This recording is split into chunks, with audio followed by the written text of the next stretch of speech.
So this poem is written by William Wordsworth, and he is telling about the day after the stormy night. Okay, so he is telling us about how the animals and birds are rejoicing the weather, and there is a change in the weather because all the thing has been washed off by rain and the dust, and because now there is a change in the atmosphere over there, and it is adding to the beauty of the nature. So in stanza 1 we can say that in the first 2 lines the poet is describing about the stormy night, and after that he is describing about the day and the sun is shining very brightly, and the birds are also enjoying the weather. The stork dove is the name of a bird. Jay, magpie, these are all birds which are enjoying the weather over there, and the sound of the water is also adding to the beauty of the nature. Okay, in stanza 2 we can see now the sun is shining very brightly, very calmly. So you can see a hare which is enjoying the weather. He is just running on the water pools made by the water pools after the rain, which have got the पानी के गड्ढे हो जाते हैं ना, तो he just running over there, and the water droplets are just being poured out, and they are shining. The water drops are shining because of the sun's rays coming on it, and this has made the hare very happy, and he is enjoying the weather. Okay, so this is about the poem. Now we are moving to the copywork of this poem. So extract first one, all things that to on the moor. So this is your second para's first 3 lines. So name the poem and the poet. So name of the poem is After the Storm, and it is written by William Wordsworth. And William Wordsworth used to write about the natural beauty only, the beauty of nature only. In this poem he describes about the beauty of nature only. Now B, why are they referred to be out of doors? So the creatures are referred to be out of doors because they love the warmth of the sun. So after the stormy night the sun is shining very brightly, and they are just loving that warmth of the sun which they are getting after the stormy night. Okay. See, who all are out of the doors. So this bird, stork, dove, the magpie and the hare are out of the doors, means they are out of the wherever they must be hiding, they are just out in the weather, they are just in the open ground, they are all enjoying the weather. The birds are flying, the hare is running. Okay. Now second extract, the hare is running to wherever she doth and run. This is the last 4 lines of para 2nd, stanza 2nd. So which mood is possessed by hare? So the hare is mirth filled and racing all around joyfully. So mirth filled means he is very the hare is filled with joy, and he is just racing all around happily. Okay. What do the droplets catch? The droplets catch the sun and glitter, which make them shine. So as the dog is running, the droplets are coming out of the pool, of the water pool that are being made, so water puddles which are being made on the ground. So when the water droplets are coming out, the sun rays are coming over there, and because of this it's shining, it's glittering. Okay. See what seems to follow the hare. So the glittering mist seems to follow the hare wherever it goes. So wherever he is running, there is a water pools being made on which she is running, and because of that droplets are shining, they are glittering, and that is the reason that seems to follow the hare wherever she is running. Okay. So these are this is the copywork of poem.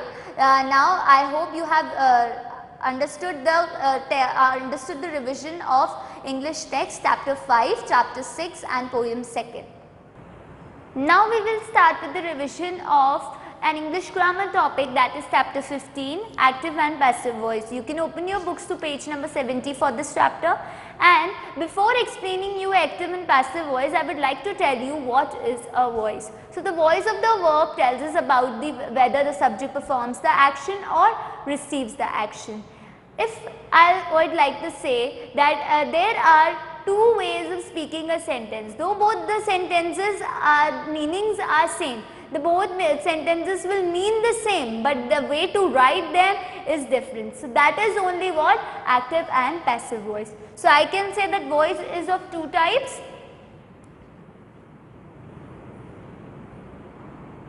First is active voice,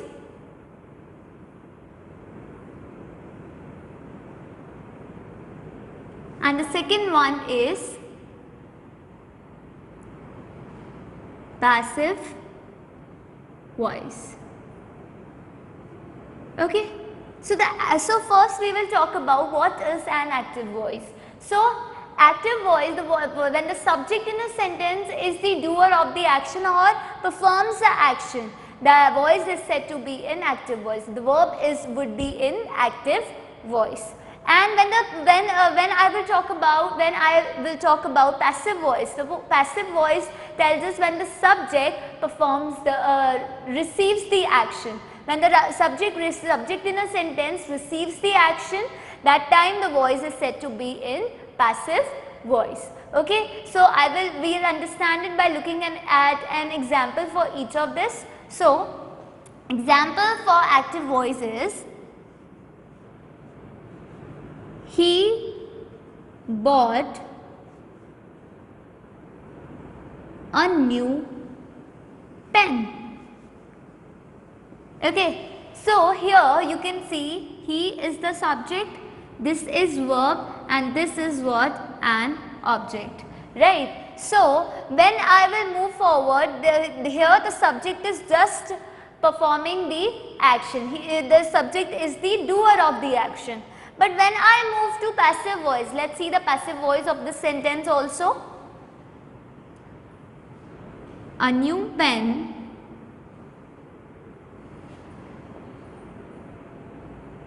was bought by him.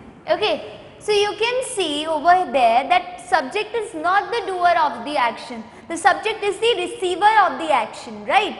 Both the sentences mean the same thing only, but the ways to write them is different. So that is only active and passive voice. So now you can see some of the changes over there. So how does this change happen? So now we will learn the rules related to active and passive voice. There are some rules for changing active voice into passive voice. Now we will look at the rules for this.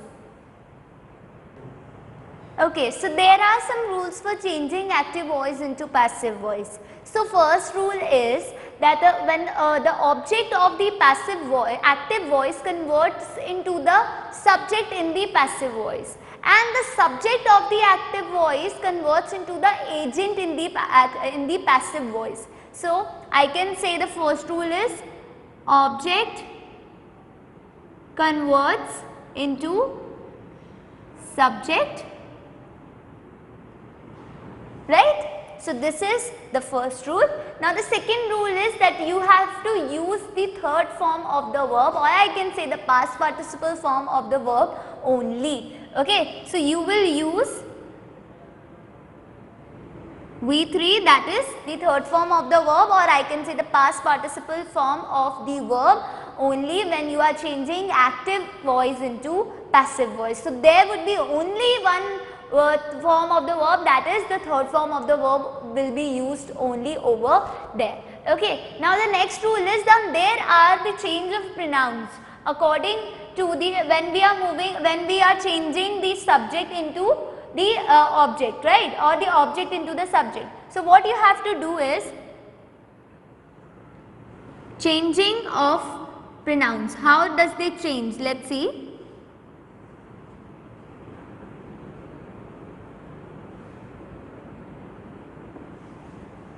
If, remember one thing, if the subject in the active voice is I, then it will become me in the passive voice. Okay, in the it will convert into me. I will become me, he will become him, okay, she will become her, they will become them, and we will become us, and you and it will remain same only. Okay, so remember this point also. And the another one, the last is that we don't form the passive voice for future continuous tense. Okay, we will not form the passive voice of future continuous tense. Okay, remember this thing also, and remember these points also. Remember these rules, keep these points in your mind while you are changing active into passive. Now we will move to some of the examples, okay, to see that rules are applicable over there or not. Okay, so the first is, he is writing a letter.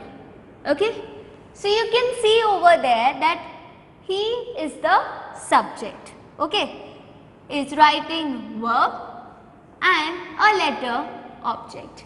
Okay, so first you have to see that what is the subject, what is the verb, and what is the object. Now you will identify the tense. Okay, so you can refer to your books page number 71 for the structure according to their tenses. You can refer to page number 71. You can see the table has been made on the whole page. You can see that for the structure. Okay, according to the tense.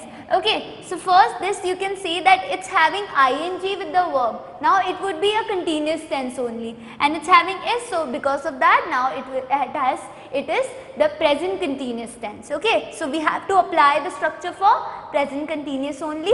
So first, as I told you, the object will convert into the subject. So what is the object? A letter. So what you will write? The passive voice, a letter. Okay, now the verb will come. Okay, so before that you have to use, if the subject over here is singular, okay, so you will use is. If the subject is plural, then you will use are. Here the subject is singular, so you will write is, and it's a continuous tense, so we will add being over there. So the third form, as I told you that we will use only the third form of the verb, right? So being written. Okay, the third form of the verb write is written. Written. Then we will add by, and as I told you that he is a pronoun, so it will convert into him. Okay, so he becomes him in passive voice, right? So he converts into him. So a letter is being written by him. One more example we are going to see. Reena will bake a chocolate cake. Okay. So first you have to mark the subject, verb and object. Reena is the subject, right? Will bake verb, and this is object, right? Now you have to see what? You have to first put the object in the subject's place when you are converting active into passive. So first what will come? A chocolate cake, okay? A chocolate cake.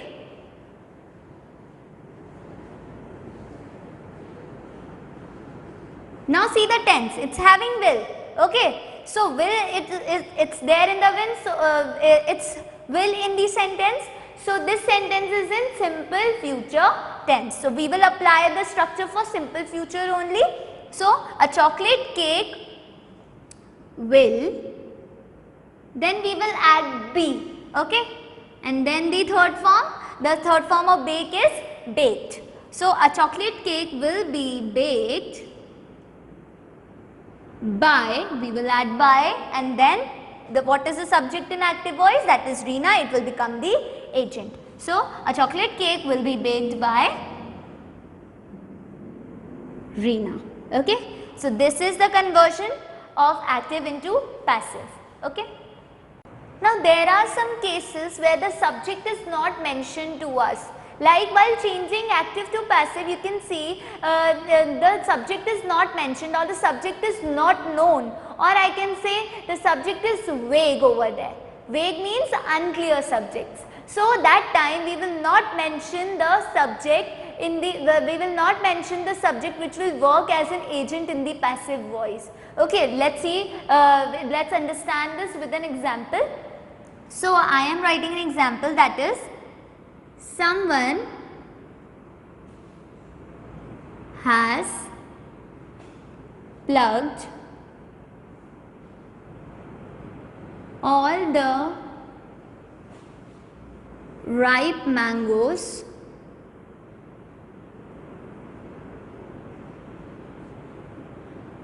last night. Okay, so this sentence is having an unclear subject, that is someone. We are not known that who has plucked all the ripe mangoes. Okay, so that is an unclear subject, or I can say the vague subject. So while we are converting this sentence into passive voice, let's see what would be the passive voice of this sentence. All the ripe mangoes. And now you can see the subject is plural, so we will use have, and it's in perfect tense, so we will add been, and the third form, that is plucked last night. I haven't mentioned the subject in the passive voice. You can see the subject will become the agent. I haven't mentioned the agent over there. There is no agent over there. All the ripe mangoes have been plucked by someone. It's not by someone, it's just plucked last night. Because why I haven't mentioned the agent? Because the subject in the active voice was unclear. We were having unclear or the vague subject. That is why we don't mention the agent in the passive voice. Okay, that is the reason. Okay, now moving to the another topic, that is the last topic, that is sentences with direct and indirect object. So the sentence which are having both two objects, like they are having two objects, like first one is the direct object and the indirect object. Then what will happen? We will make the direct object the subject, or we will make the indirect object the subject. Now let's see with an example, let's understand this with an example. I am writing a sentence. Rita gave Varun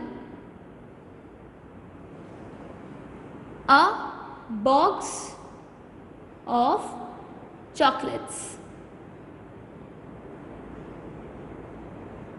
Okay, so you can see there are two objects in this sentence. This is the subject, right? This is the verb. Now you can see this is the direct object. Okay, and this one is the indirect object.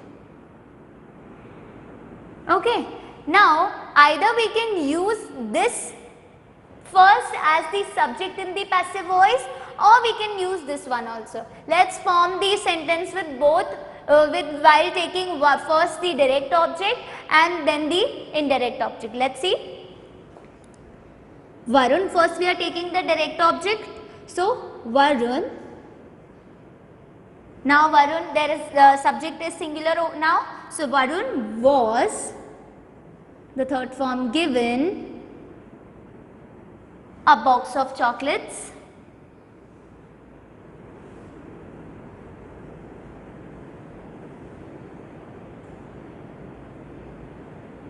by Rita. Okay. Now this is the sentence when we have taken the direct object as the subject in the passive voice. Now we will take the indirect object of the active voice in the place of the subject in the passive voice. So let's see. A box of chocolates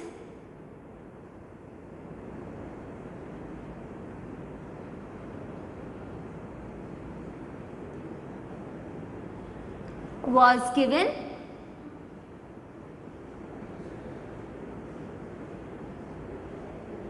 to Varun by Rita. Okay, so we can take the direct object as well and the indirect object also as the subject in the passive voice. So I hope you have understood this chapter, that is chapter 15, active and passive voice. You can refer to the video which has been sent to you also as an explanatory video before, and please revise it thoroughly. Stay fit, stay at your home. Thank you.